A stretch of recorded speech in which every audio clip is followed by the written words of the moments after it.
Hello students, कुमारी study circle में आप सबका स्वागत है। सीजीपीएससी मेंस के पेपर को आगे बढ़ाते हुए आज हम लोग एक और निबंध पर चर्चा करेंगे, वो है मुड़िया दरबार। मुड़िया दरबार इंपॉर्टेंट इसलिए हो जाता है क्योंकि अभी 26 जनवरी, इस साल के 26 जनवरी में जो झांकी का मेन छत्तीसगढ़ के झांकी में इसी को बताया गया था, मुड़िया दरबार को बताया गया था, चित्रित किया गया था। और इस बार आने की भी संभावना है क्योंकि आप अच्छी तरह से जानते हैं कि बस्तर सभ्यता, बस्तर संस्कृति और छत्तीसगढ़ की संस्कृति से कोई न कोई हमेशा निबंध उठता रहा है। तो इस बार का निबंध मेरे हिसाब से मुड़िया दरबार इंपॉर्टेंट हो जाता है।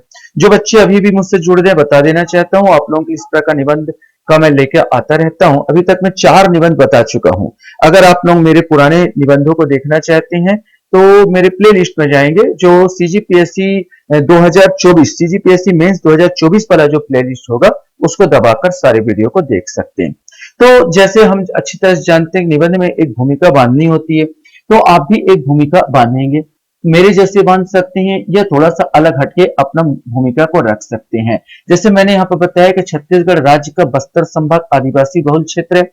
बस्तर के आदिवासियों की अनोखी परंपरा, वेशभूषा, रीति रिवाज भारत देश के साथ ही विश्व भर में एक अलग पहचान देती है।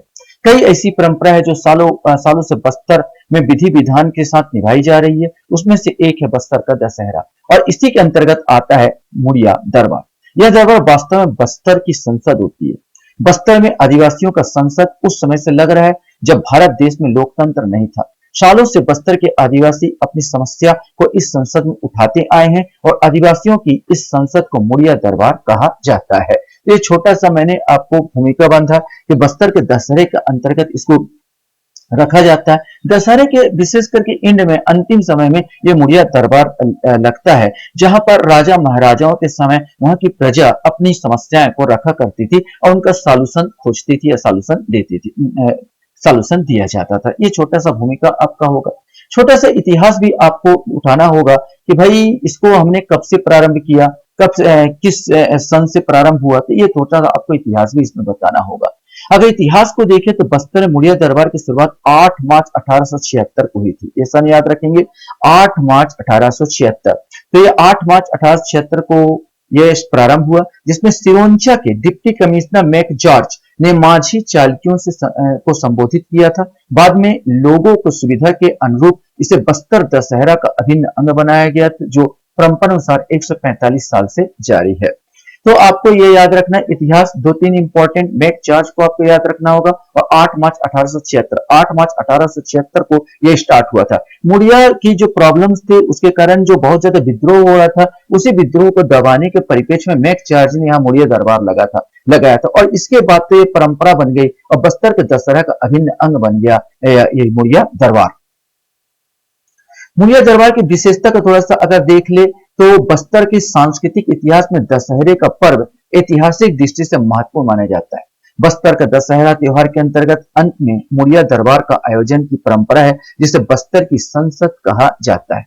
बस्तर की इस दरबार की विशेषता थी कि शासक व शासित मत खुला विचार मंथन, मतलब इसकी विशेषता है शासक और शासित, जनता और राजा, प्रजा और राजा के मत खुला विचार मंथन होता था। यह एक ऐसा अवसर होता था जब ग्रामवासी राज्य के समस्त मांझी राजा के सम्मुख अपना अभियोग को दुख कष्ट व्यक्त करते थे। यहाँ पर जो जनता के प्रतिनिधि मांझी हुआ करते थे, ये राजा के समक्ष अपना अभाव या अभियोग के दुख कष्ट को प्रकट करते थे। राजा को उनके कर्तव्यों को बोध भी कराते थे तथा राजा को देवता के समान ही सम्मान भी प्रदान करते थे। मतलब यहाँ पर मांझी लोग अपनी समस्याओं को भी बताते थे, राजा को उनका कर्तव्य को भी याद दिलाते थे और राजा को ऐसा नहीं केवल कर्तव्य याद दिला रहे हैं, उनको सम्मान की दृष्टि से देखते थे, देवता तुल्य भी समझते थे। सिरहा में यह दरबार लगता था। यह दरबार की मुख्य प्रमुख विशेषता यह होती थी कि किसी भी ज्वलंत या प्रमुख समस्या को सार्वजनिक रूप से यहाँ कोई भी प्रस्तुत कर सकता था।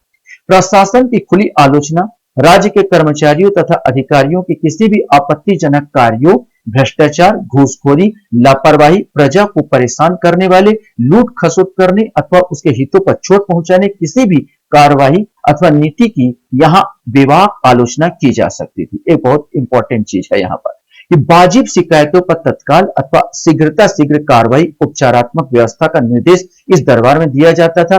आलोचना करने वाले को भविष्य में किसी प्रकार का कष्ट नहीं होता था। माने ये दरबार में ये था कि आप बेधड़क बेझिझक अगर कोई लूटमाट कर रहा, भ्रष्टाचार कर रहा, कोई कर्मचारी आपको कोई समस्या है तो राजा के सामने रखिए। ऐसा नहीं कि बाद में आपके साथ वो कर्मचारी आपको बदला लेगा, ऐसा कुछ नहीं था। इसमें बेझिझक बेहिसाब से आप बोल सकते थे, इसमें कोई प्रॉब्लम नहीं था। ये बहुत बड़े इंपॉर्टेंस थे इस दरबार की।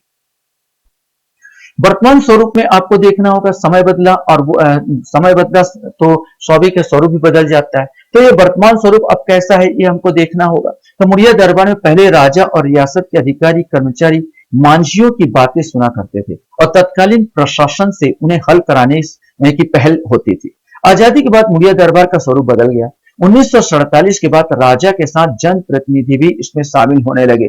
मतलब सीधा सीधा राजा के साथ जो राजा तो राजा महाराजा का रोल तो 1948 के बाद खत्म हो गया था। काम जो एक बोला जाए औपचारिक राजा थे उनके साथ जन प्रतिनिधि मेन हो जाता था, जो एमएलए हो या एमपी हो या विधायक हो सांसद हो, इन लोग को शामिल किया जाने लगा।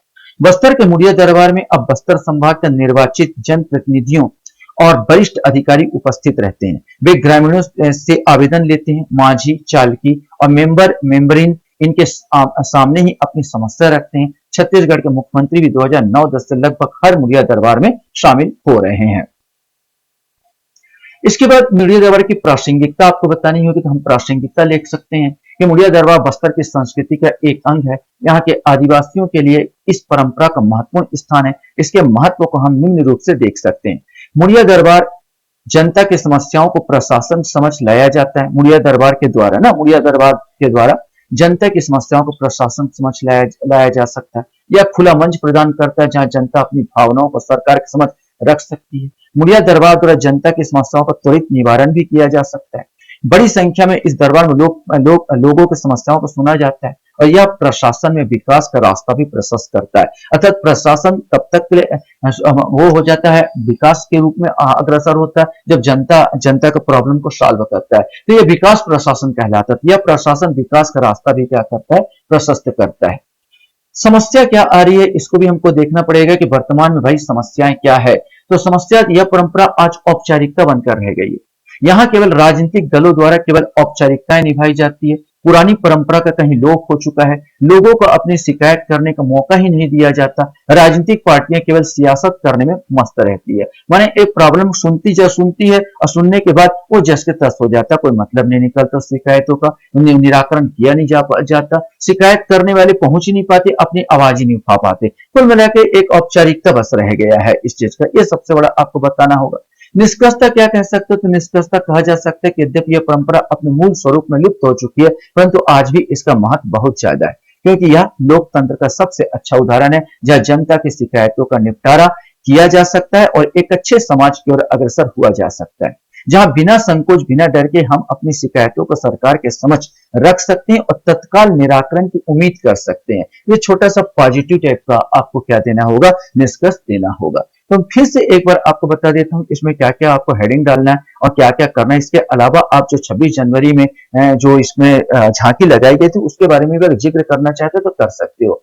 तो निबंध में मुड़िया दरबार में आपको भूमिका बांधनी अपने तरफ से अच्छे से बांध सकते हैं। उसका थोड़ा सा इतिहास बताना है। इतिहास बारे में मुड़िया दरबार की विशेषता कैसे कैसे होता है इसके बारे में जैसे मैंने बताया वो आपको देना है। वर्तमान में आपको वर्तमान स्वरूप जो बदला है उसके बारे में आपको बताना है। इसके अलावा मुड़िया दरबार की प्रासंगिकता महत्व आप लिख सकते हो। इस चीज को महत्व के बाद इसको दोष बताना होगा, समस्याएं लिख दो या दोष बता दो। इसके बाद आप निष्कर्ष लिख सकते हो और ज्यादा लिखना है तो उपाय भी बता सकते हो यहाँ पर। और मैंने निष्कर्ष लिखना ज्यादा अच्छा समझा क्योंकि 750 शब्दों में लिखने होते हैं, उतना ज्यादा अपने को मिल नहीं पाता। तो 750 शब्दों में कम होते हैं जिसमें आपका मुश्किल हो जाता है इतने कम शब्दों में बांध पाना। तो ये आशा करता हूं ये वीडियो आपको अच्छा लगा होगा। आप लोग मेरे वीडियो को वॉच करते हो इसलिए धन्यवाद। Thank you very much.